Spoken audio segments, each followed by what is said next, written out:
Good morning. In front of a very busy road, 25A, here in Mount Sinai, looking across the street at NK Properties. This is a property that has been in violation of our zoning code for some time. They recently were given tickets and paid a $4,000 fine. This is a J2 or commercial retail area, and they've converted it to a light industry area with outdoor storage, concrete crushing, and other outdoor storage, which is illegal under our zoning code. They've already been warned about this, they've already been ticketed, and now a new series of tickets have been written. Those series of tickets are not only against the property owner, but against the tenant. And one of the tenants is Asplin, who is a subcontractor working for PSE&G and LIPA. The last time I looked, LIPA was a public utility whose subcontractor is willfully flouting the zoning laws of the town of Brookhaven. That type of zoning violation we will not stand for. We are particularly concerned because this is adjacent to the Mount Sinai schools, and we think that this is not what our zoning code, we know this is not what our zoning code called for, and we are asking them to come into compliance, or we will move to take further action, not only in district court, but possibly in Supreme Court, to enjoin them from continuing an industrial operation in an area that is not zoned for industry. I'm going to turn it over to our councilwoman, Jane Bonner, and she will finish up as well. I'm also joined with Dave Moran, who's our prosecuting attorney in town attorney's office, and Ann Becker, the president of the Mount Sinai Civic Association. Jane, it's yours. I'm happy that Ann is here representing the Civic Association and the community because my office enjoys a very good relationship with the Mount Sinai Civic Association.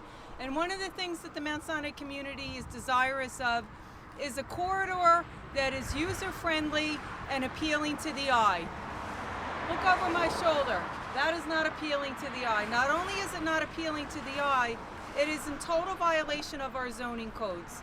I've been in office almost 10 years, and for the past 8 years, the property behind me has been a constant source of complaints from the community, the parents that drop the children off in the Mount Sinai school complex, the employees, and Mount Sinai Civic Association members.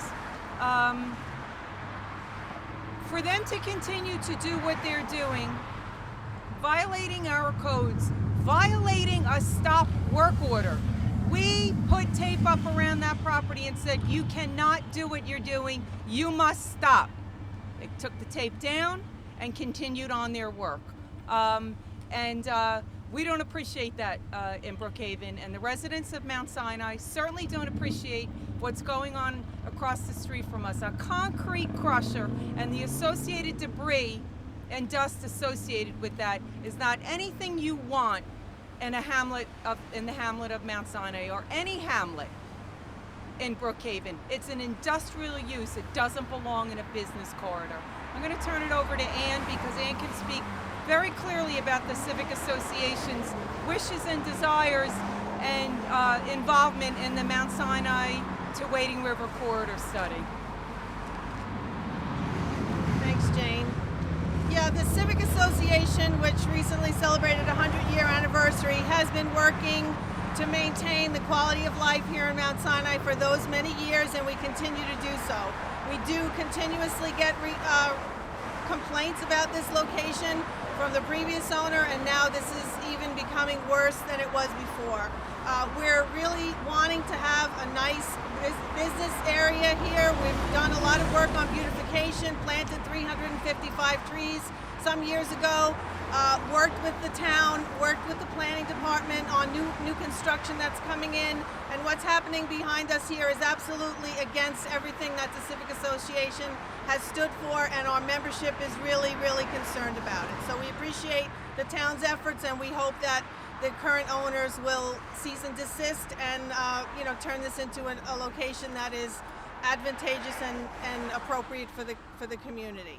Thank you. Thank you, Ann. And now we have Dave Moran, our prosecuting attorney.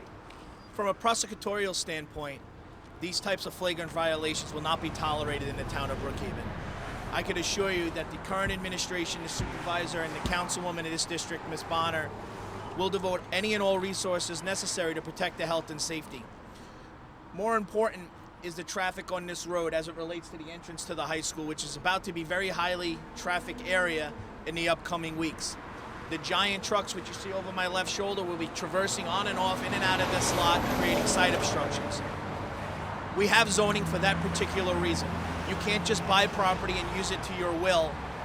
We have codes that must be followed, and in this instance, I could assure you that we will ensure that they will follow our codes. It is my understanding that there is an ultimate plan for this site, a retail use under the J2 Business District, which is a legal use.